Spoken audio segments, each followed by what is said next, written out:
उस घर में खुशियां गूंज रही थी। घर के आंगन में दुल्हन के स्वागत की तैयारियां हो रही थी। लाल जोड़े में नई नवेली दुल्हन कल्पना जैसे ही ससुराल की चौखट पर पहुंची तो हर आंख में खुशी और उम्मीदें झलकने लगी। बुजुर्गों ने आशीर्वाद दिया, बहनें हंसी ठिठोली में लगी हुई थी और दूल्हा कन्हैया लाल, उसकी आंखों में जैसे जिंदगी भर के सपने पूरे होने की चमक थी। शाम के वक्त पूरे घर में रौनक थी, हर तरफ खुशियां ही खुशियां। दुल्हन जब विदा हुई तो उसके साथ उसका भाई भी ससुराल चल दिया, लेकिन वो बस चुपचाप घर के कोने में बैठा हुआ था। नई बहू की मुंह दिखाई की रस्म चल रही थी। कन्हैया लाल की बहनें दुल्हन से पूछ रही थी कि भाभी महोबा में कहाँ रहती हो, आपका भाई तो बड़ा चुपचाप सा है। कल्पना हल्की मुस्कान के साथ जवाब देती है कि गांव भाटीपुरा है मेरा, भाई बस 2 दिन रहकर चला जाएगा, ज़्यादा बोलता नहीं है, बस मेरे साथ रहना चाहता है। सभी को लगा कि नई दुल्हन बहुत शर्मीली है और भाई बहनों को जो थी भाभी मिल गई भाई, और कन्हैया लाल को बीवी मिल गई, तो काफ़ी खुशी का माहौल था। रात होती है, शादी की थकान ने सभी को तोड़ दिया था, लिहाजा घर के सभी लोग धीरे धीरे अपने अपने कमरों में सोने चले गए। लेकिन सोने से पहले दुल्हन ने सभी का दिल जीतने के लिए अपने हाथों से दूध तैयार किया और एक एक करके सबको बहुत प्यार से दूध का गिलास दिया। सभी ने दूध लिया, बहुत खुश हुए कि भाई नई दुल्हन ने इतनी सेवा, पहले दिन से इतनी सेवा। सभी खुश थे, सास भी बहुत खुश हुई। कन्हैया लाल की तो खुशी का ठिकाना ही नहीं रहा। उसको लगा देर से आई दुरुस्त है, बहुत अच्छी और नेक दिल बीवी मिल गई। सभी ने दूध पिया और फिर सब सो गए, और ऐसा सोए कि पूरा घर ही साफ हो गया।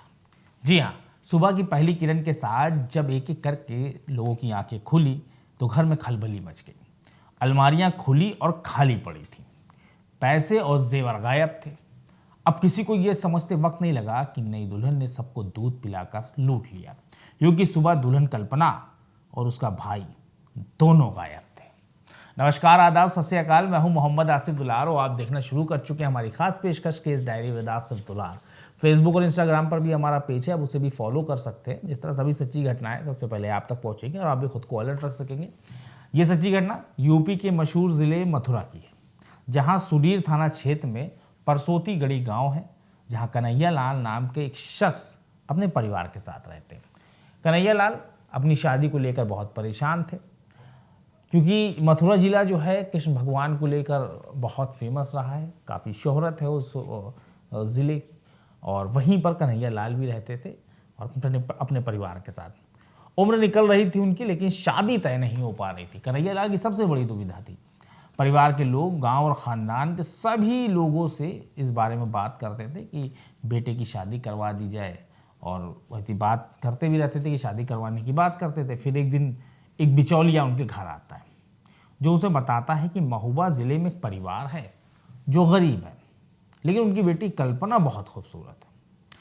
कहो तो मैं बात करूं, और उम्मीद है कि वो लोग शादी के लिए तैयार भी हो जाए। इस जो बिचौलिया था वो गांव का ही था, उसका नाम था छिद्दू।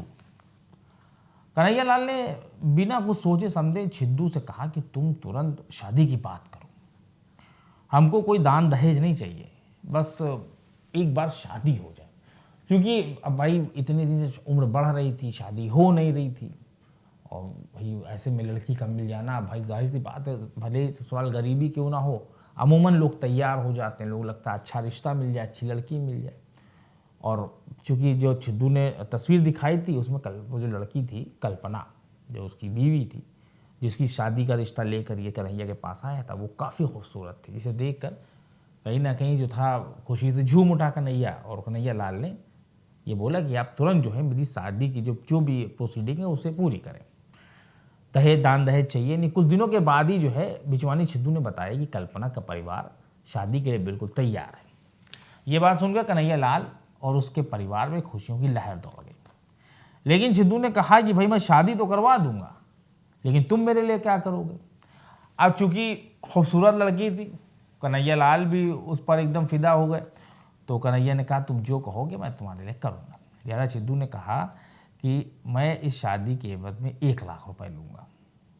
कन्हैया ने कहा ये रकम तो बहुत ज़्यादा है। दोनों के बीच कुछ देर की बात होती है, डीलिंग होती है, और 80,000 रुपये मामला डन हो जाता है। यानी छिद्दू जब कन्हैया लाल की शादी करवाता तो उसके एवज में उसे 80,000 रुपये मिलने थे।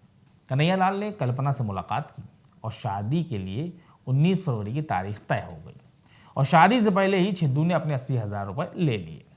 लेकिन शादी से पहले ही कल्पना ने कहा कि मेरे पिता के पास पैसा नहीं है, हम लोग बहुत गरीब हैं, इसलिए हम लोग जो है शादी में पैसा वैसा खर्च नहीं कर पाएंगे, और एक काम करते हैं कि हम लोग जो है कोर्ट मैरिज कर लेते हैं, उसमें खर्च भी कम आएगा और शादी की मान्यता भी होती है, सरकार भी प्रमोट करती है इस तरह की शादियों को। तो कन्हैया शादी के लिए परेशान था ही, लिहाजा वो कल्पना की हर शर्त मानता चला गया। अब वक्त गुजरा और बीते 19 फरवरी के रोज़ कन्हैयालाल और कल्पना की कोर्ट मैरिज हो गई। शाम को कल्पना विदा होकर कन्हैयालाल के घर पहुंच गई। विदाई में कल्पना के साथ उसका भाई भी उसकी ससुराल चला गया। ये बात थोड़ी अजीब थी, लेकिन ऐसा हुआ।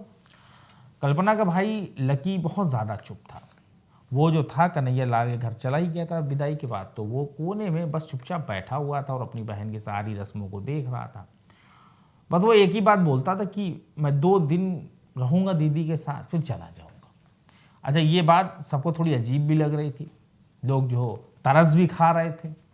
अच्छा, ऐसा पहली बार हुआ था। अमूमन सहेलियाँ या बहन तो होता है कि विदाई में जाती हैं, लेकिन भाई ऐसा आए किसी का तो ये पहली बार हो रहा था। लेकिन भाई कन्हैयालाल की आंखों पर तो मोहब्बत का पर्दा पड़ चुका था, वो तो फ़ोटो देखकर उनको मोहब्बत हो चुकी थी। तो ये मामला जो है धीरे धीरे आगे बढ़ता गया। वो बस एक ही बात बोला था, मैं 2 दिन रहूँगा और चला जाऊँगा। ये बात सबको थोड़ी अजीब लगी, लेकिन उस खुशी के माहौल में किसी ने ज़्यादा ध्यान नहीं दिया इस मामले पर। शादी की रस्में पूरी हुई, दुल्हन सबके पैर छूकर आशीर्वाद लेती रही। लेकिन ध्यान देने वाली बात तो ये थी कि उसकी आंखों में एक अजीब सा खालीपन था, जैसे दुल्हन जो थी वो कुछ ढूंढ रही थी, कुछ खो गया था, जैसे उसकी जो सोच थी वो कहीं और भटक रही थी। एकदम अजीब सा उसका जो चेहरा था वो थोड़ा फीका सा था, उसकी सोच वहाँ थी ही नहीं।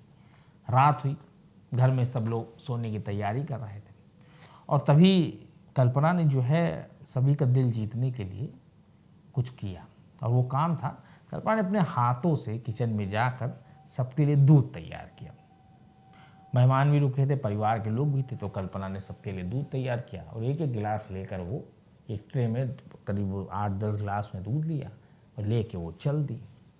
वो घर के हर सदस्य के पास जाती और सबको एक एक गिलास दूध देती। अब मेहमान देखते खुश हो गए, परिवार की खुशी का ठिकाना ही नहीं रहा। लेकिन कोई नहीं जानता था कि ये दूध नहीं है, बल्कि एक सोची समझी साजिश है। दूध पीने के बाद पूरा परिवार सो गया, या यूं कह लें बेहोश हो गया।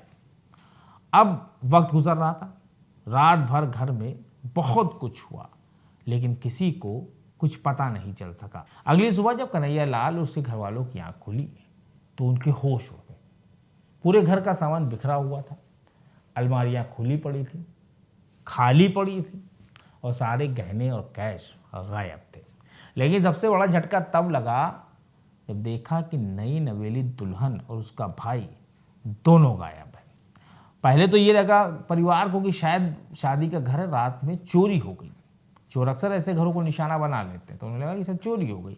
लेकिन जब देखा गया, ढूंढा गया, तो पता चला कि इनकी जो नई नवेली दुल्हन थी कन्हैयालाल की कल्पना, वो भी गायब है और उसका भाई भी लापता है। परिवार हैरान था, ये क्या हुआ, कैसे हुआ, आखिर कौन जिम्मेदार है। सबसे पहले शक जो था वो बिचौलिए छिद्दू पर गया। वो बिचौलिया जिसने शादी कराई थी, लेकिन जब ये कांड हो गया, उस कांड के वजह उसे फ़ोन किया गया तो उसका फ़ोन स्विच ऑफ हो गया। परिवार के मुताबिक छिद्दू ने शादी के एवज में 80,000 रुपये लिए। कन्हैयालाल ने तुरंत ही मामले की जानकारी पुलिस को दी। पुलिस ने भी हैरान हो गई। मौके पर पहुंची, जांच शुरू की गई। पुलिस भी सोची थी आखिर कैसे हो सकता है। शुरुआती जांच में सबसे चौंकाने वाला खुलासा हुआ कि दरअसल विदाई के दिन दुल्हन कल्पना का जो भाई लकी उसके साथ ससुराल पहुंचा था, वो एक्चुअल में उसका भाई था ही नहीं, वो उसका बॉयफ्रेंड था, और वो भी इस कांड में बराबर का शरीक है। फिलहाल पुलिस ने मामले की तफ्तीश शुरू कर दी है। अब देखना ये होगा कि आखिर इस मामले में क्या कुछ निकलकर सामने आता है और दोनों आरोपी कब पुलिस के हाथे चलते हैं। आपको हमारी पेशकश कैसी लगी, इसके बारे में कमेंट सेक्शन में ज़रूर बताएं। बहुत जल्द ऐसी ही सच्ची घटना के साथ हम आपके सामने हाजिर होंगे। तब तक के लिए हमारी टीम को इजाज़त दीजिए और अपना ख्याल रखिए।